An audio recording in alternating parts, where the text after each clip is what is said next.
Cặp ram hàng xoay con dư vô lan bên trong bê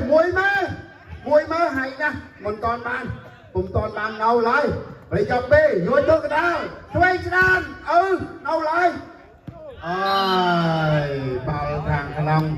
chẳng bật tu ơi thằng cầm một xoay công bà một xoay con mươi bật tu bà chẳng bật tu thôi giờ mũi chân đường xôn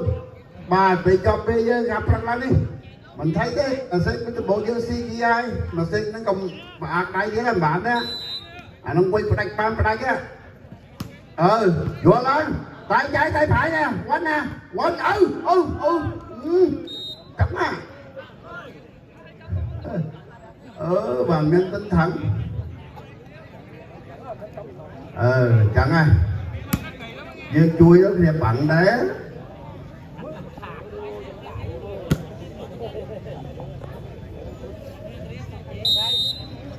xoài con dương vô phải lỏng đi mui tên là mui xoài con mày tên Thuy Slam tao thằng cao ơi xì đây tao thằng cao bà đang họp lệ ta prạch nó pro ơi chẳng phía bình tu ơi thằng xoài con như vậy 2 điểm tặng cho đội xoài con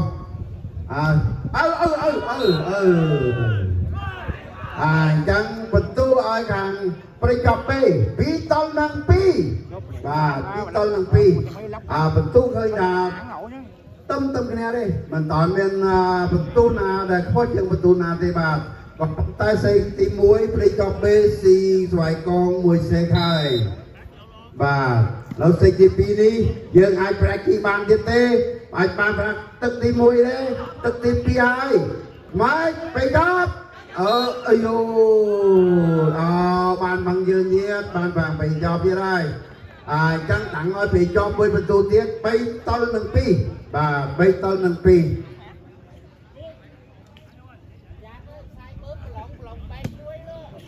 thầm bạn lên xoài con dân nè tiêm vô và lỏng nè bị cho bê quay tàu ơi vô lại dân kịch bê chỗ đây ná bàn nữa bồng bàn tiết hai đi cầm bột đặt kia té em đó là bệnh lấy tức chủ á cầm thơ phơ chẳng mà tu ơi thằng công ty cho tiết đây 4 tấn năng pi quay lên bọn bạc áo flag đi đập lên phòng muối quay thì trôi bán ấy hướng sạc pi tao hàng cao ơi tắc pin vòng địch thân nó chứ tắc pin vòng bình tu dân khơi nam mình kia thiệt hại thằng phải cho bê bình tu khơi thằng pram tân năng pi và pram tân năng pi xoài con chứ mới dân nghiệp trong này long á dần ná phải long quay lên thằng xoài con mày tao mày tao cao tiếp con thằng cao tiếp đạp băng không tốt bông ra ngoài sân hiện tại tặng cho Precope thêm 1 điểm nữa là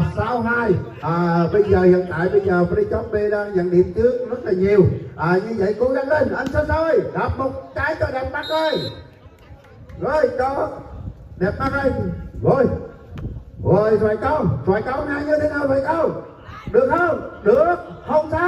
sao con nước con tác dạ muốn tới nữa rồi xoài Precope tiền lên go xoài cao Precope chỉ cho ta dưới lên tay dưới quanh quanh nữa còn sữa còn tác còn nữa con tác xoài cao tay trái quanh dẫn ai bóng dẫn con quanh rồi hôm qua tay áo của anh số 4 được trận bóng đi ra ngoài như vậy tặng cho xoài con thêm 1 điểm nữa là 3-6 hiện tại Precope đang dẫn điểm trước là 3 điểm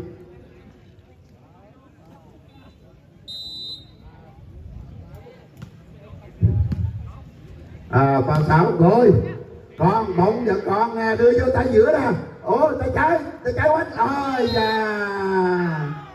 lỗ rồi như vậy xoay con được 1 điểm nữa chùa xoay con được một điểm nữa là 6-4. Cố gắng nữa, còn 2 cái nữa là điểm bằng nhau. Xoay con ơi, cố gắng lên xoay con ơi. 4-6, cố gắng lên. Ây da, trời ơi là trời. Rồi còn một điểm nữa, bằng điểm nè.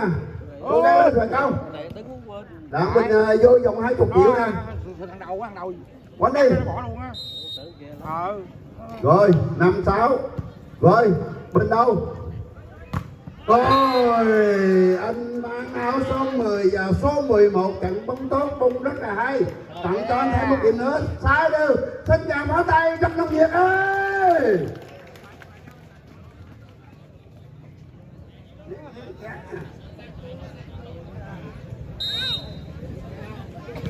Rồi đó là bằng điểm anh là bán lại.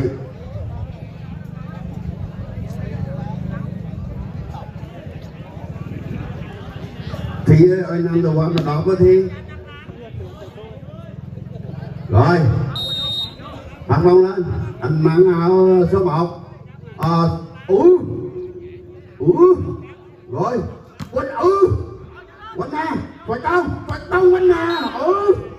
Anh mang áo số 10 đá bóng rất là tốt, chiều cao rất là mạnh khỏe, chiều cao rất là lực như lực sĩ gì đó.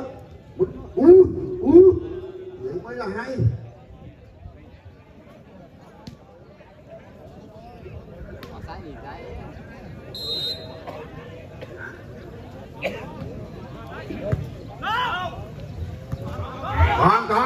Còn nè, ở bóng đen còn bây giờ chơi đâu lòng đâu phải con lòng đâu đó do tay ở đây thuê quay đi phi do đây slam quay đâu quay bùm bà chân bình tu ơi thằng xoài con ơi xoài con đỡ bình tu minh vinh mà đòn phòng mấy tên nên phòng pân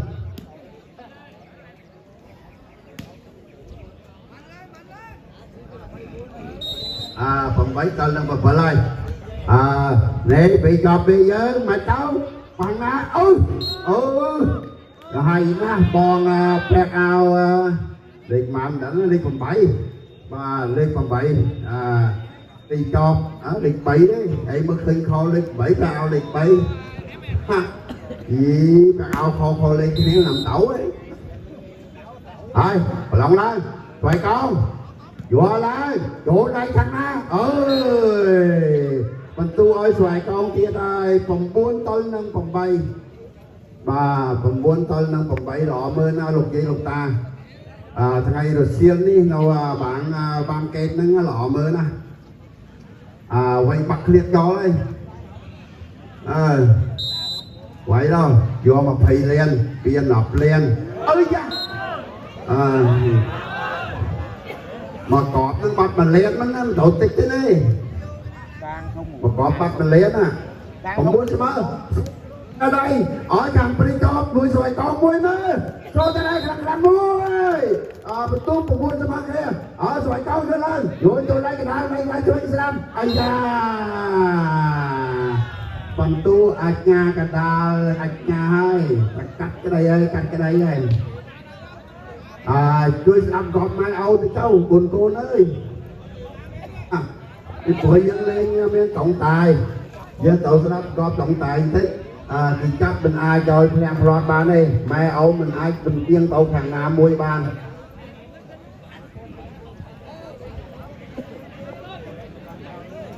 cướp bóng hay cướp bóng bậc đi hay bà chẳng bình tu khơi tha oi thang vậy kia bao nhiêu bắn vô cướp bóng tiếp luôn chân mình tu mấy mong thằng bị cướp bé em đập mà cái gì muốn có lực nói trời cái bóng ta thì tất nhiên bên ta mà khiêu luôn cướp bóng ta đâu có chịu thua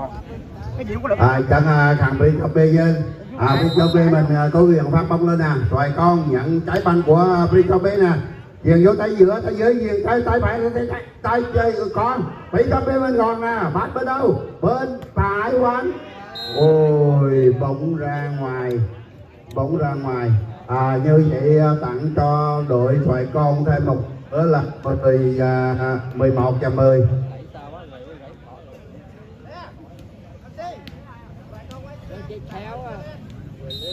Nếu mà Sài Gòn quanh tháng tặng 2 triệu. Ê Sài Gòn mình ơi, có người tặng cho anh 2 triệu đó nghe, nếu mà anh quanh tháng.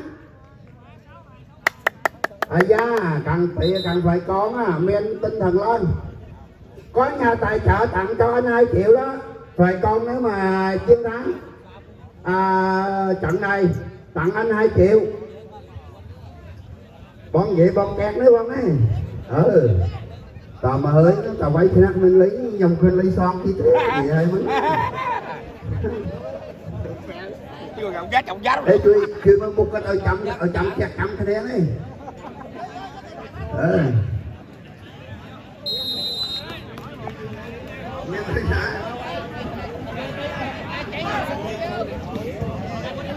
Dân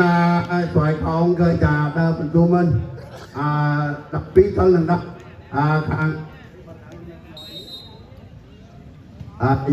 này vô lắng đi phải chót lên thu vào đúng bàn quay lọ mơ lươn hàng cao hàng vòng nâu mà mạng đội nó quay lọ mơ vì sao nó quay lạc lan đi nó mơ tất cả cái này dùng mùi luôn anh nó mơ tất cả cái này lợi đi ngày nắng bàn quay bắt liệt cho làm lên bị cho bê dơ nè quay nó bắn rồi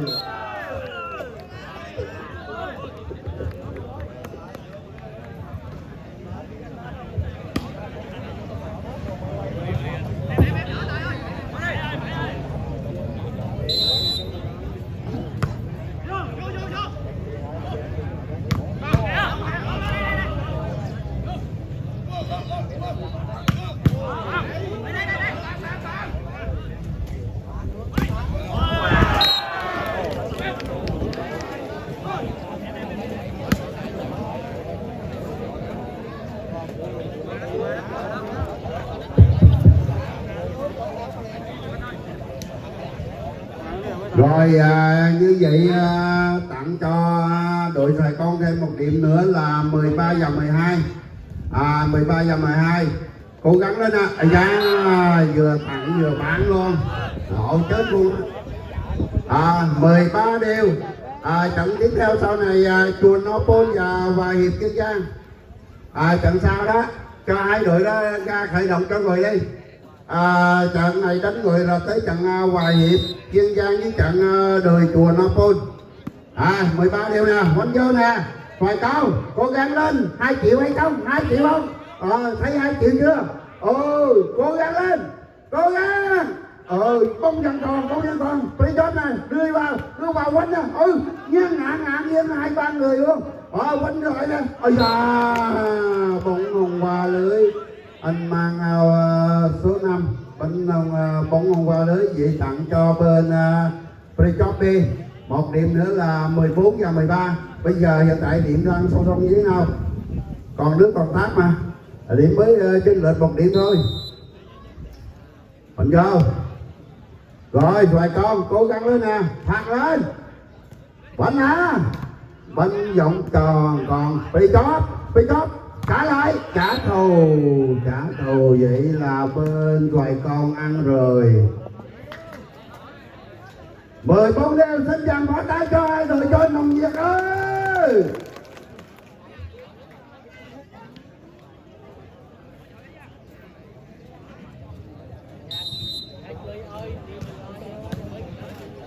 rồi bị chót quánh nè bóng ra ngoài là bên trong ta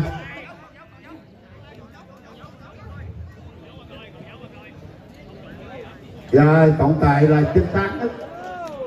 xuống coi luôn hồi nãy trọng tài nhìn thấy đó mình giải quyết căn bản lắm căng dây như dây đòn gì đó anh ơi trận này không phải dễ ăn đâu tăng biết xài play chứ á mình nghĩ đi vượt cấp rồi chính xác nữa đó trong mấy ngày phải đâu điểm cho Xoài Con rồi vậy là 15 và 14. Tại bây giờ xoài con đang dẫn điểm trước là 1 điểm.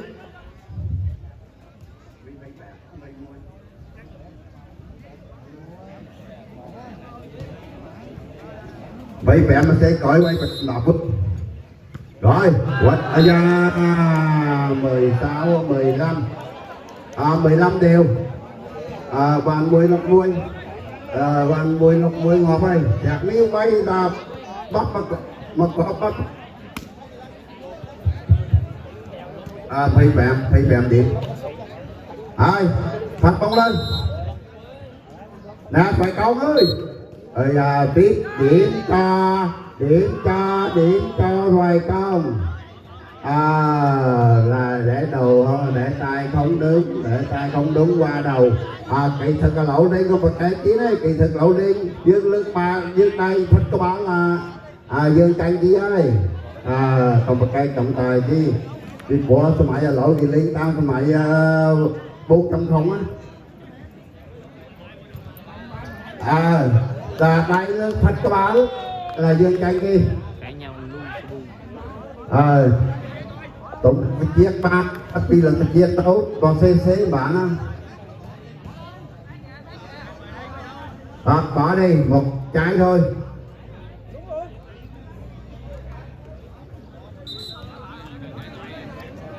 Rồi điểm 16 15 điểm cho đội xoài con 16 15. Nào bị cho mình bật bóng lên đây, dừng vô tay trái, tay phải bắn. Đó, cãi nhau làm chi? Cái nơi đây, quay vô điểm làm cái gì vô? 16 đó là sân chàng phá tay cho đồng việt cho hai rồi đấy.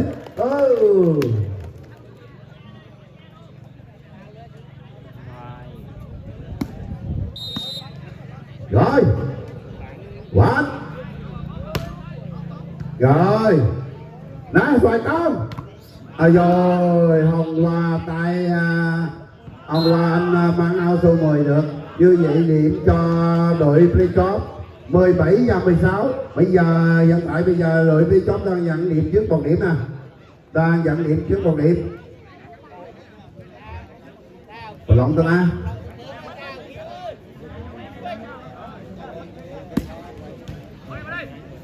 Rồi.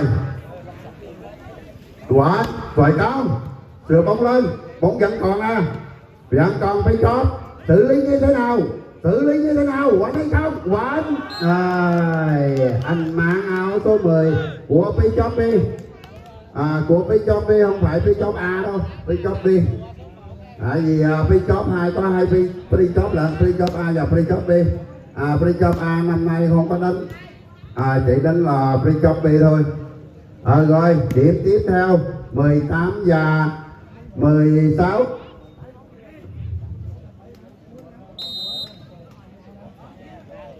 Rồi cố gắng lên, quýnh đặt thằng một lần luôn rồi.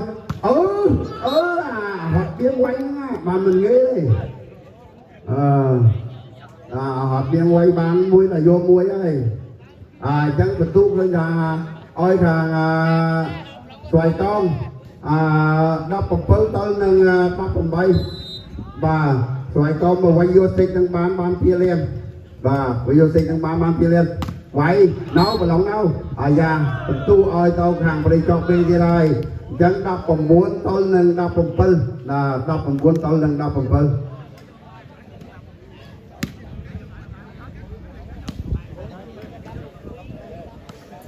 Rồi phát bóng lên, anh mang áo số 7 nè của Pleiku nè.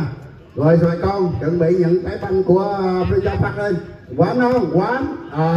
ăn tay, bóng ra lần ăn tay.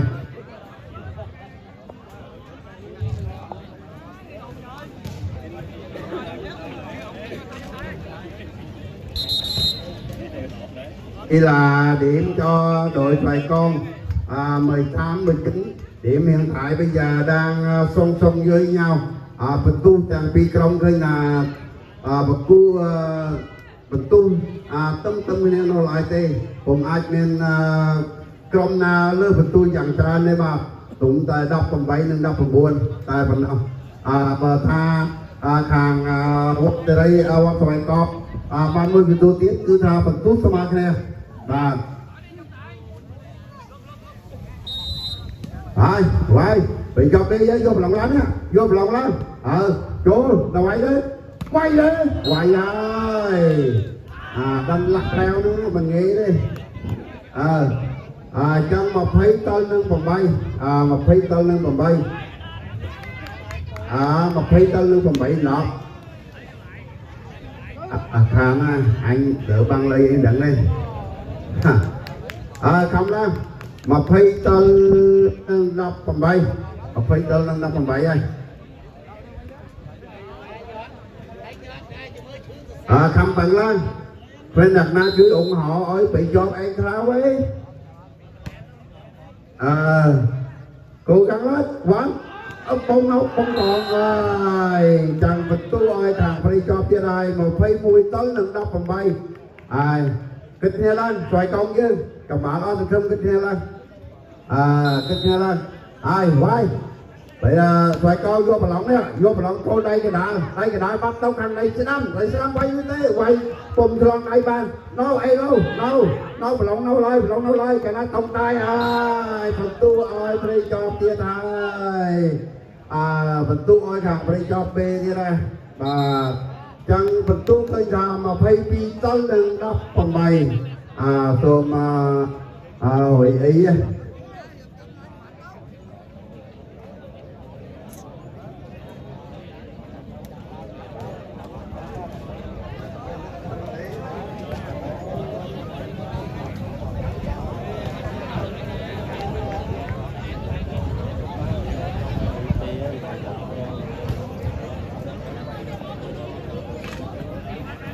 thầy gì ta và bình định này với dục nâng màu đen là bạn này là bạn chợ nè là bạn vui tất cả khoảng bẹm lên nó té đó là bạn dục nâng mới là bạn chấp con đòi vậy đó hồi lên ngọt em không dương trong giật trong là bạn ơi lên là bạn ấy cái tầm bên lý thằng họ hoa trung thông thưa ấy cả băng tờ lý để kinh du to nhưng tờ vô lý tặng em tờ vô á yên lên đó phải cao sập liền ấy ơi quay đâu tàu thằng cao si đây chân đọcผมmuốn tật nâng một việc đọc ta hiểu nó cỏm ăn khơi nhà nấu lứa là hiểu đấy quay no thầy na quay té quay hai còn lòng si tam tay liệt si tam liệt cắn vật tu ơi thằng play cho p đi đây mà phay bay tân nâng đắp của buôn mà phay bay tân nâng đắp của buôn ai lẩu đi mà xích đến bà quay ba mà phay bẻ nó ra bị cho thêm ba mà lên à quái rồi một phay ai phải con với gặp con đó một phay tân nâng một phay bay tăng cái bay crop đi mình thấy đi bay crop gì mình bên nhà hai rồi dương ơi là cầm phân lên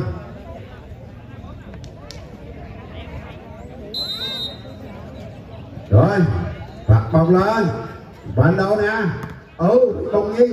con nhi phùng tròn quay lên quay son phải cao ôi ôi phòng ban một phi liên chất màu ta hàng phi cho phi ai mà phi liên nó đôi chân là bỏ ngay đôi chân thì nặng ngay cái nhạc na đuổi thằng bị chó ấy không chinh ngục với bị đuổi nhạc nắp mấy nghe nhậu hả ơi chọc và lọc lá xong sọc bàn cùng bàn tê xong phải cái máy vô gần phải bàn mình phải biết phải tê mà phải lên mình phải tê quay lên phải cao vô lên mà phải lên nấu lòng đâu mình tu ơi tao khang thoại con ai ai nha cái đó mới khơi chép lắm dần khác chắc mình tu ơi tao khang thoại con mà phay mũiต้น นึง mà phay buôn mà phay mũiต้น นึง mà phay buôn chập lăng chập lăng đằng hai bạn kia nói bạn đấy làm lại khai ê quăng tê sna chập là ê quăng